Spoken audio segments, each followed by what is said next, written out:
In this final video of this series, I don't want to go through a specific song, but I will go through the final part of the album. If one listens to the final songs of the album, and especially if one watches the movie, it's clear that Pink, the main character in the album, is having a psychotic breakdown. Why do I call it psychotic? It's because most evidently he's having hallucinations. And what he's hallucinating specifically is that he is a very authoritative figure. He's a dictator in his hallucinations. And we can see this in many songs, starting from In the Flesh, where he wants to put the queers and the Jews and the ones smoking a joint against the wall and have them shot. We can see this in Waiting for the Worms, where he starts to speak German, the very language that killed his father, or that was portrayed as a dictatorship during World War II. And in Stop, where he wants to take off his uniform and leave the show. He's wearing a uniform. He assimilated the very figure that expresses what killed his father. And I want to go back into Another Brick in the Wall Part 1, where I said that Pink foreclosed his father. It means that the image of his father, or the role of a father traditionally in the symbolic order, wasn't even registered in the psyche of the subject.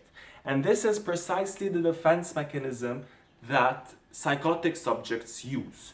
They don't use repression as opposed to neurotic subjects, they use foreclosure. Neurotic subjects assimilate whatever piece of information they then want to repress and then repress it. And once this repressed idea or whatever hits on the wall of the unconscious, this portrays itself as anxiety.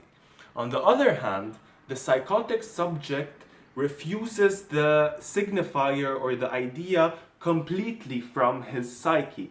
So when he is then approached, or when he is confronted with something in the real world that is part of this symbolic part that he foreclosed, he sees it as a hallucination because it comes back in the real, it doesn't come back in the symbolic. He sees it as a hallucination. And to quote Lacan, a hallucination is the return of a foreclosed signifier in the dimension of the real.